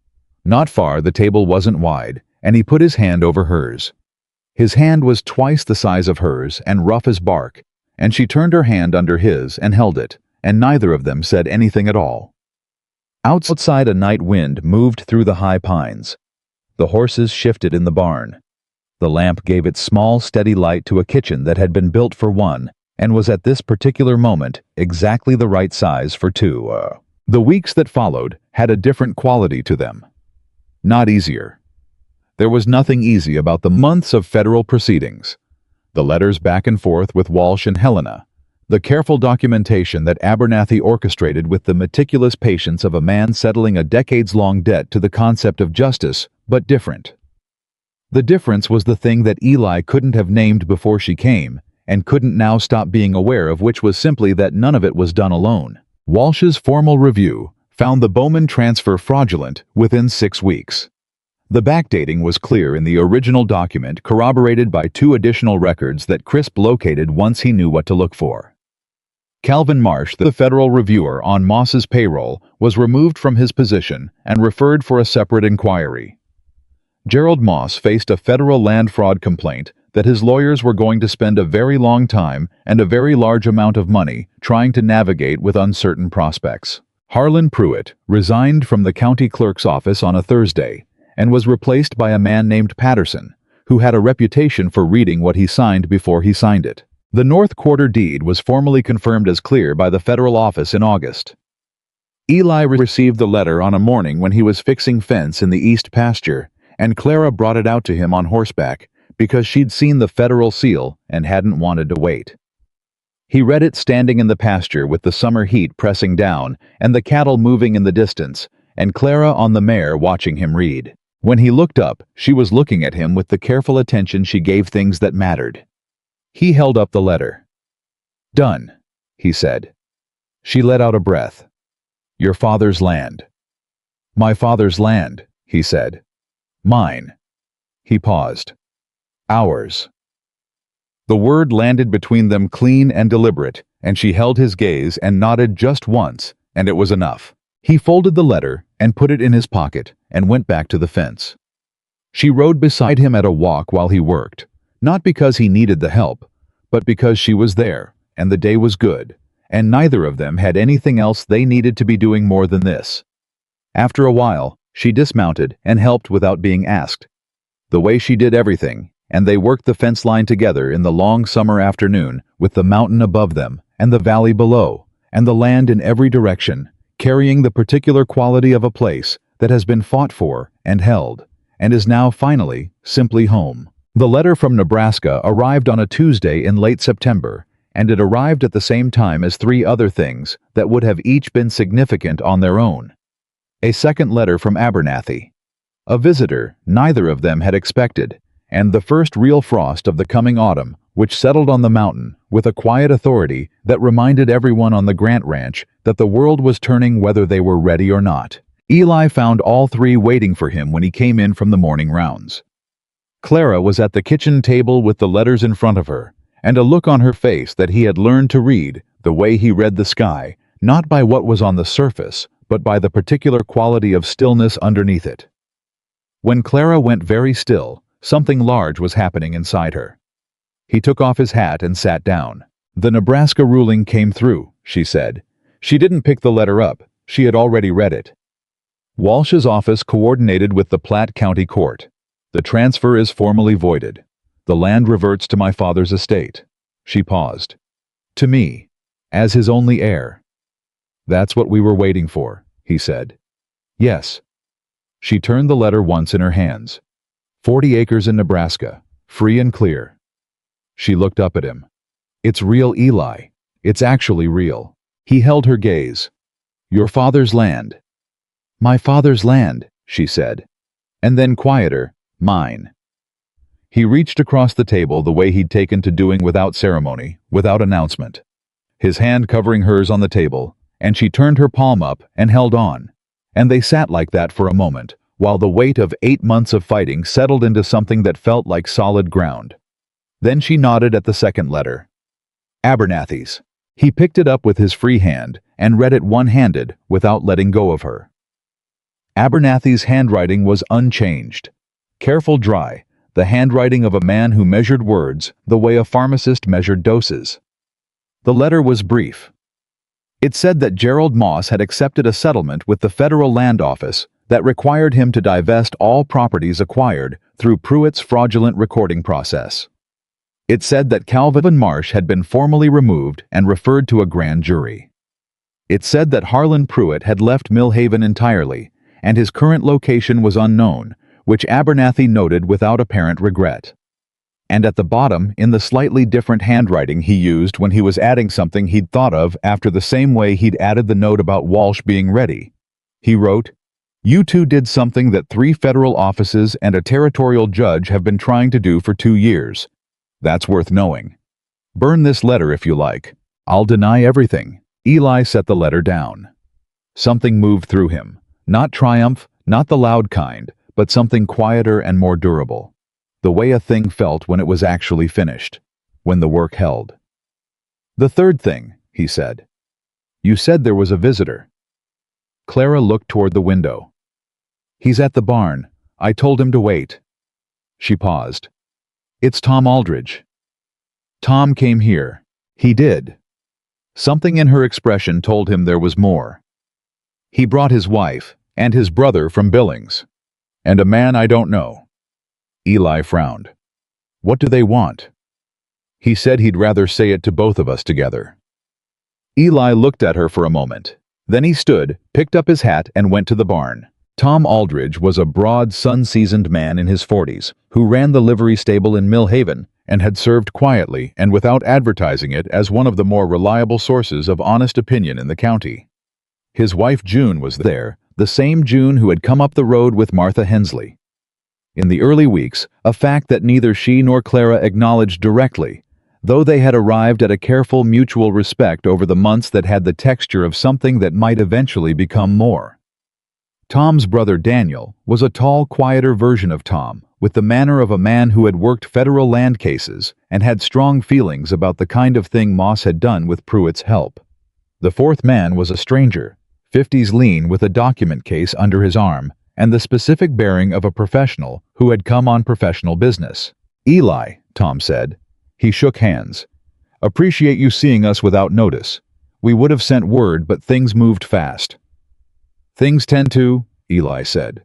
He looked at the stranger. This is James Whitfield, Tom said. He's a land agent out of Helena, and he's got something to say that affects you directly. He glanced at Clara, who had followed Eli out and was standing beside him. Both of you. Whitfield opened his document case. Mr. Grant, Miss Bowman, I've been retained by a coalition of homestead claimants who were defrauded by Gerald Moss over the past 8 years. 17 families across 4 counties. The federal settlement requires Moss to divest, as you may know, and that divestiture includes parcels of land that, under the terms of the settlement, are to be returned to original claimants where they can be identified or offered at original value to adjacent homesteaders where they cannot. He pulled out a document. The parcel adjacent to your north quarter, Mr. Grant, the 40-acre strip that Moss claimed to have acquired through a prior survey agreement, has no valid original claimant. Moss manufactured the claim wholesale. It never existed. The land is open. Eli went very still. Under territorial homestead law, Whitfield continued, a claimant in continuous possession of adjacent property, with documented improvement history, has first right of offer at pre-fraud valuation. He held out the document. That means you, Mr. Grant, the 40 acres north of your current line, at 1878 assessed value. Eli took the document. He looked at it. He looked at the survey notation, the acreage, the boundary line as drawn. The 40 acres sat between his north quarter and the federal grazing land above it. Good grass, spring-fed land. He had looked at for years and understood as permanently out of reach. Tom, he said. I know, Tom said quietly. That's why we came up ourselves. Eli looked at Clara. She was reading the document over his arm. He watched her face while she read the focus, the careful parsing of the legal language, the moment when she understood what it meant and what it added to the land they already held. That's a significant expansion, she said to him, not to Whitfield. Yes, he said. Can you manage it? He looked at her. We can manage it. The word landed, the way it always landed between them now, with weight and with certainty, and with the particular quality of something decided. Whitfield cleared his throat, not rudely, just to indicate that he existed and had paperwork. There's a 60-day window to accept or decline, he said. The valuation figure is on page 3. Eli looked at page 3. He looked at the number. He folded the document carefully and put it in his coat. I'll have an answer to you within the week, he said. Where are you staying? The hotel in town. You'll hear from me. Whitfield nodded, closed his case, and shook hands around. Tom and June and Daniel stayed a few minutes longer. Tom to talk cattle, and Daniel to give Eli some additional context about the federal process going forward, and then they rode back down the track in the late morning air, and Eli and Clara stood in the yard and watched them go. When the dust settled, she said, 40 acres. Good land, he said. Spring-fed. How much would the improvement work take? I thought about it. 2 seasons to get it properly fenced and grazed. Maybe 3 to get it producing at full capacity. He looked at her. Worth it. I know it's worth it, she said. I'm asking if you want it. He looked out over the north quarter, invisible from here, but there in his mind, the way all his land was always there, present mapped known. He thought about his father standing on the mountain for the first time looking at ground that was nothing yet, and deciding it was worth a life. He thought about 40 years of that decision maintained and renewed every single morning before the coffee and after the boots, and through every storm and lean year, and the accumulated weight of everything a man carried alone on a mountain. I thought about what ours had meant when he'd said it, and what it would mean for 40 more acres to fall inside it. Yes, he said, I want it. She nodded. Then let's get it. The trouble with things going well. Eli had learned over his life was that trouble didn't check whether you were ready before it arrived. It did not read the calendar. It did not respect federal settlements or clear deed titles or the particular peace of a mountain morning in early October when 2 people were finding their footing in something new and fragile and worth protecting. The trouble arrived in the form of a letter from Martha Hensley. Not Martha herself. Martha had been notably quieter since the courthouse proceedings, which Eli suspected had less to do with a change of heart, and more to do with the particular shame of having been publicly wrong in front of Judge Carver, but a letter delivered by the postal rider addressed to Miss C. Bowman in handwriting that Clara recognized immediately and set on the table without opening for a full 10 minutes while she made coffee and decided how to feel about it. She opened it. She read it. She set it down and looked at the wall for a moment. What does it say? Eli asked.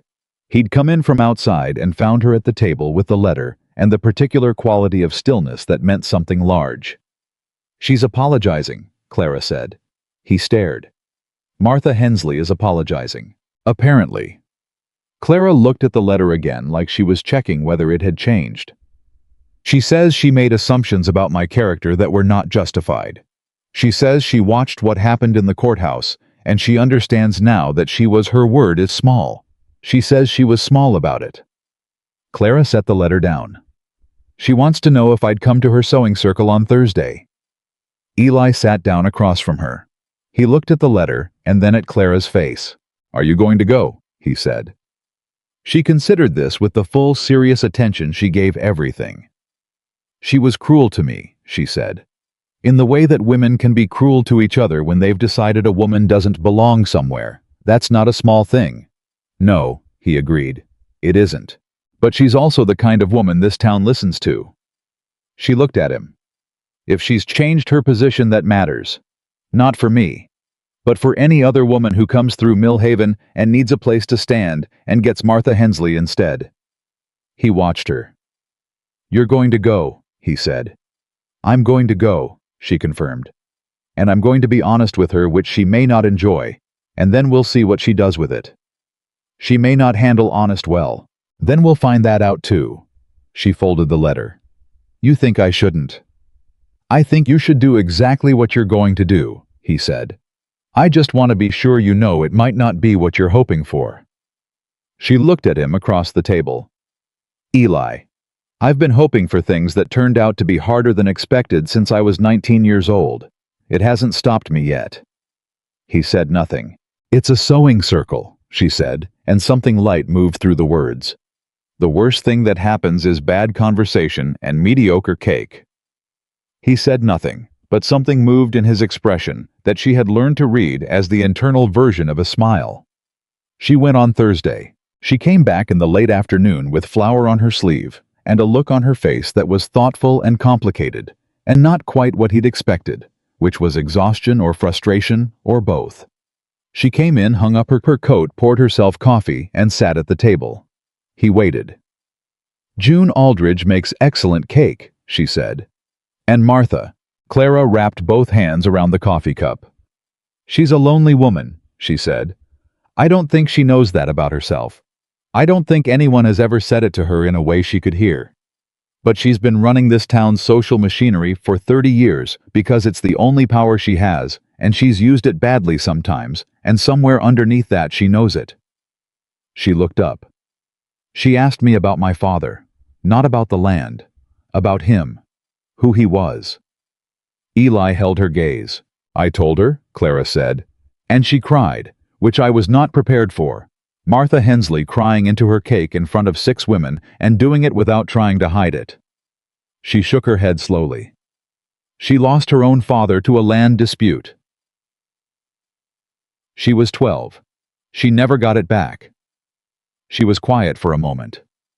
She thought I was the kind of woman who takes what isn't hers. And then she found out I was the kind of woman who fights for what was taken. And those are different things to her in a way that is very personal." The kitchen was quiet. "You feel sorry for her," he said. She stopped. "I feel like people are more complicated than the first version of them, you see. And I already knew that. I just needed reminding." She looked at him steadily. "She asked me to come back next week. I said I'd consider it." He nodded. "She also asked," Clara said more carefully, "about you." He waited. "She wanted to know if you were happy." Clara held his gaze without flinching. "I told her I thought so. I told her I wasn't the right person to answer that, but that I thought so." The lamp was burning between them, the same lamp that had been burning between them for months of evenings, and he looked at her in its light and thought about what happy meant, and what it had meant before she came down his track in a battered wagon, and what it meant now, and the distance between those two things was the measure of something he hadn't had words for until very recently. "You're the right person," he said. She blinked, just once. "To answer that," he said. She held very still for a moment. Then she set her coffee down and reached across the table and covered his hand with hers, reversing the usual direction, and held on. "Okay," she said. Quiet. Real. The same 2 syllables she'd given him when things were most certain. The proposal happened on a Saturday. He had not planned it for a Saturday specifically. He had been planning it in the way he planned everything that mattered. Slowly, carefully turning it over until he understood every dimension of it, making sure he wasn't rushing something that deserved the weight of certainty. He had bought a ring in Millhaven 3 weeks earlier from a jeweler who did not remark on the purchase, except to ask the size, which Eli estimated correctly because he had spent considerable time thinking about her hands. The ring was simple, a thin gold band with a small inset stone, not extravagant, chosen because it was the kind of thing she would actually wear and not feel burdened by, which was how he thought about her in general. He had been carrying it in his coat pocket for 11 days. He was not sure what he'd been waiting for. The right moment, he supposed, which was something people said, and which he had always found slightly mystifying, because moments did not announce themselves, and you could not manufacture them, and the waiting was its own particular kind of anxiety in a man who was not practiced at anxiety. The right moment turned out to be nothing special. It was a Saturday afternoon, and they were coming back from the North Quarter, where they had been walking. The new fence line, the 40 acres, were official. Now the paperwork signed and filed the land.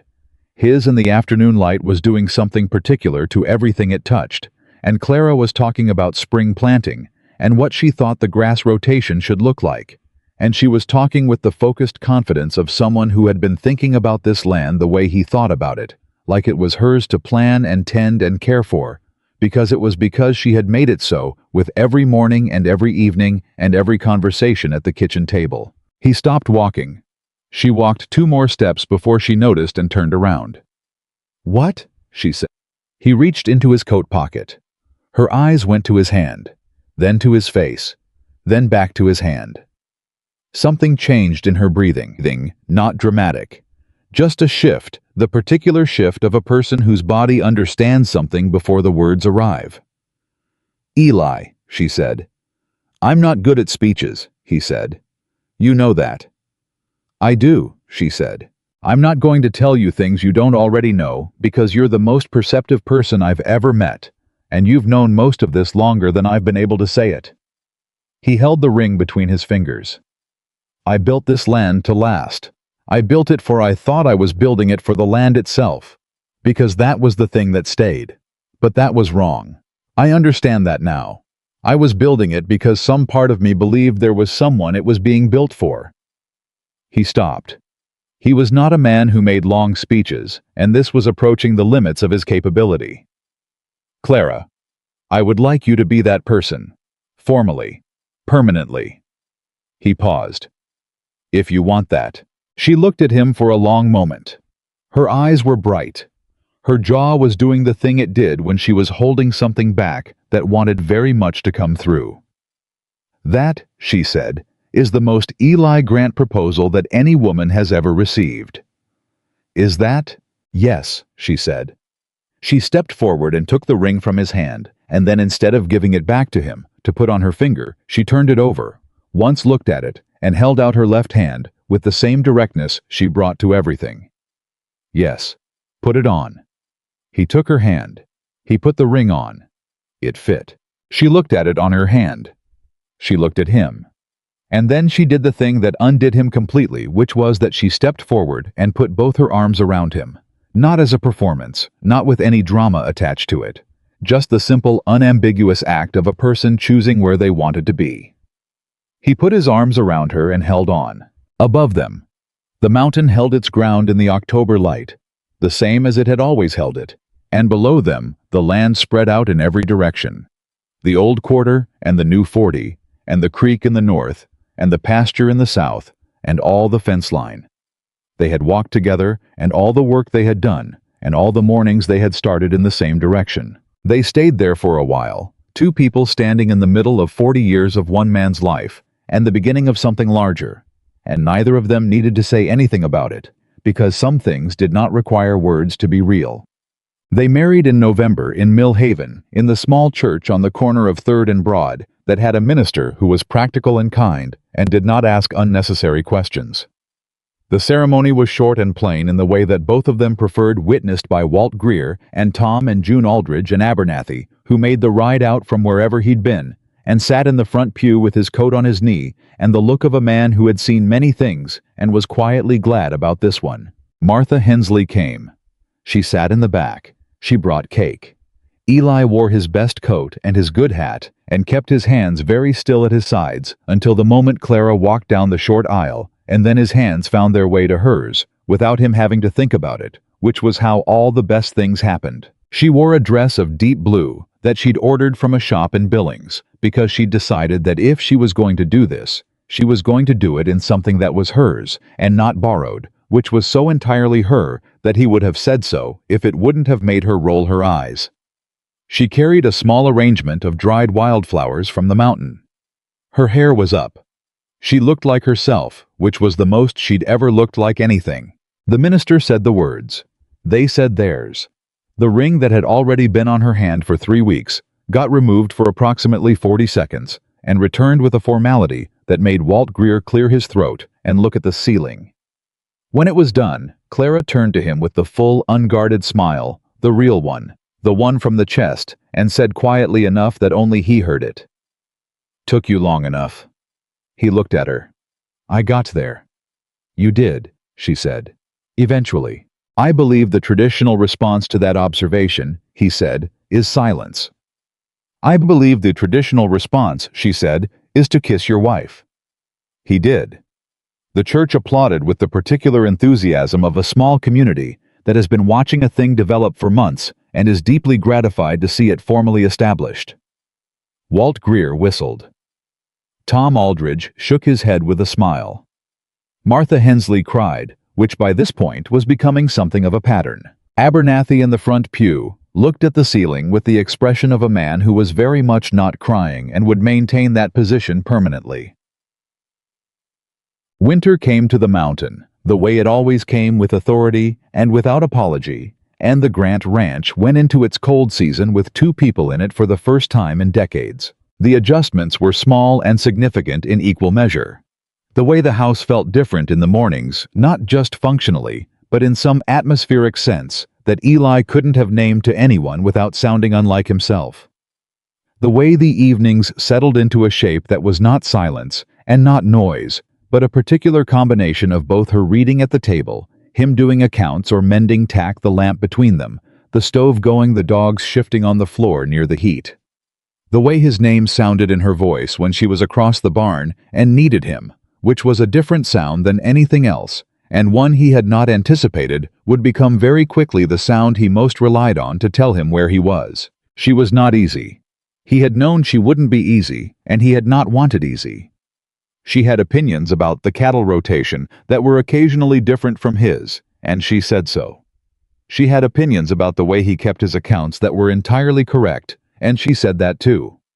She pushed when she thought he was wrong, and held when she thought he was right, and the line between the two was drawn by what actually mattered, not by what was comfortable, which was the only kind of honesty worth having. He told her one night in January, with the wind doing serious business outside, and the house warm and close around them, that she had been right about the north pasture rotation. She had suggested it in November, and he had disagreed, and she had let the disagreement sit while the evidence accumulated, and then she had said nothing at all, just looked at him with the patience of someone who was prepared to let reality make her argument for her. "I know," she said. "That's all you have to say about it." "What would you like me to say?" "Most people would say I told you so." "Most people find that satisfying." She looked at him. "I find being right the first time satisfying. I don't need the additional acknowledgement." He stared at her. "Although," she said with the edge of that lightness that was always waiting just beneath her serious surface, "it is nice that you admitted it." "Don't get used to it," he said.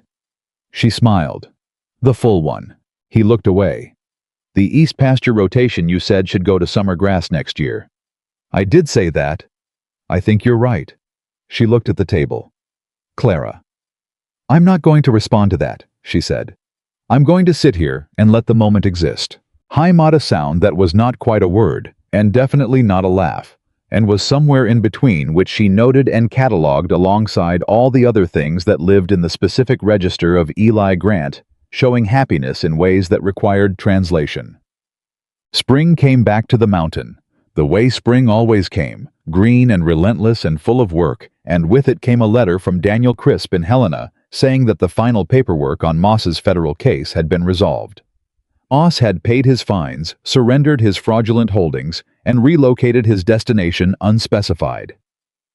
Pruitt, it turned out, had surfaced in Wyoming and was working as a bookkeeper, which Abernathy noted in a follow-up letter, with the observation that some men had more resilience than they deserved. Calvin Marsh had been convicted on 2 counts of federal fraud and was no longer in a position to slow anyone's land review. The 40 acres north of the Grant property were fully incorporated into the ranch's operational territory by April. The spring grass on the new land was everything Eli had thought it would be. Clara rode the full boundary of the expanded property on the first warm morning that felt like genuine spring rather than winter's reluctant retreat. She rode it alone the way she'd ridden out that first morning weeks after her arrival, when she'd gone to understand the land, and Eli did not follow her because he understood by now that this was something she needed to do by herself, to take the measure of a place with her own eyes and her own judgment, and come back knowing it in the way she needed to know things. She was gone for 2 hours. Howe was at the east barn when she came back, and she rode into the yard with a look on her face that was different from any look he'd seen before. Not the controlled satisfaction of the courthouse. Not the fierce, bright thing from when he'd proposed.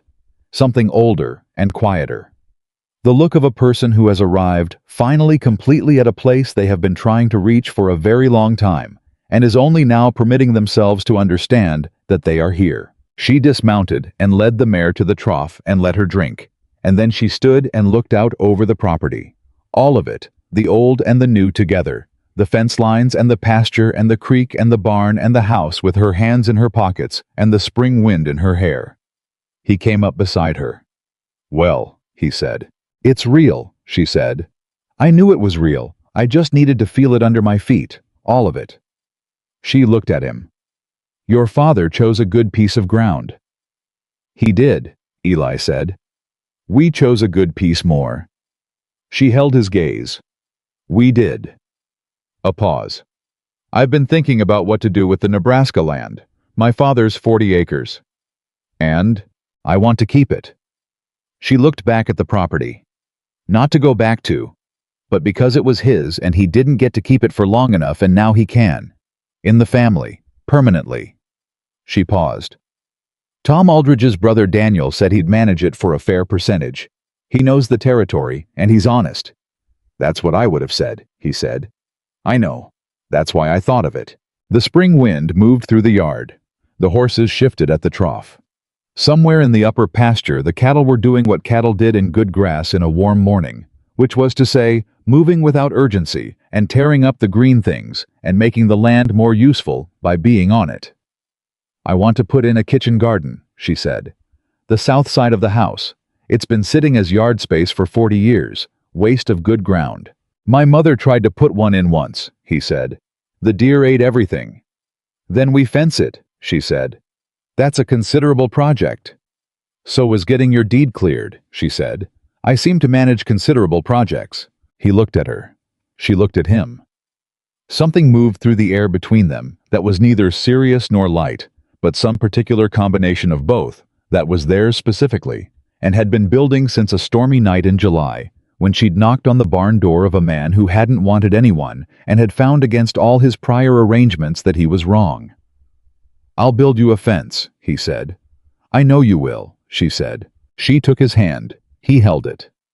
They stood in the yard of the Grant Ranch on a spring morning in 1884 on land that had been fought for and kept on ground where two people had arrived separately, carrying everything they'd lost and everything they'd learned and all the stubborn necessary courage it took to keep going, and they stood there together in the plain, ordinary, irreplaceable fact of it. This was not the end of the hard things. Neither of them was naive enough to believe that.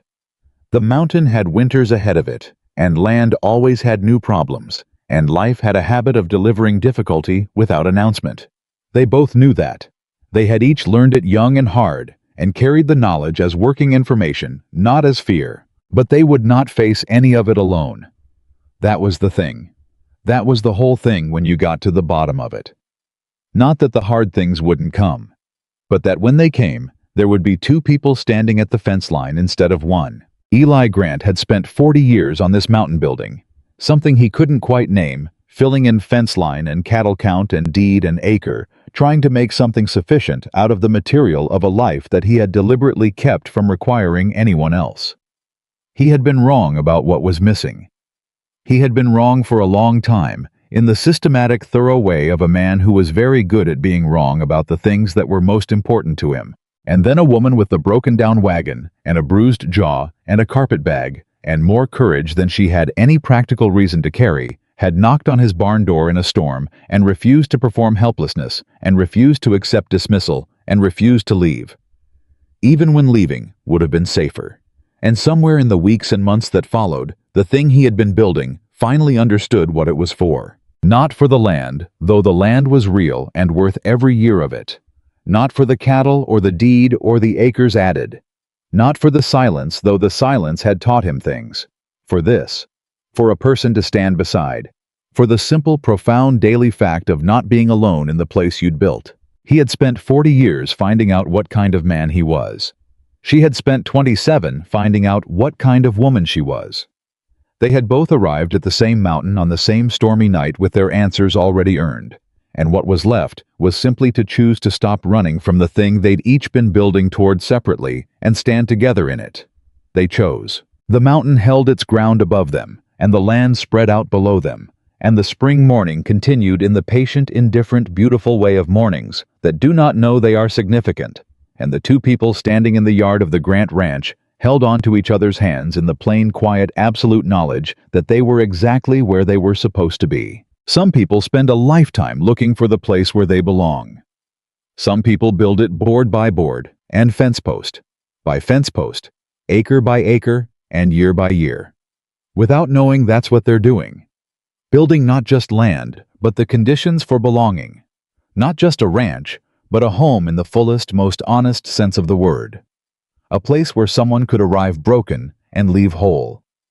Where hard work was real and rest was earned, and the person across the table in the lamplight was not temporary, not a visitor, not a convenience, but a fact as solid and permanent as the mountain itself.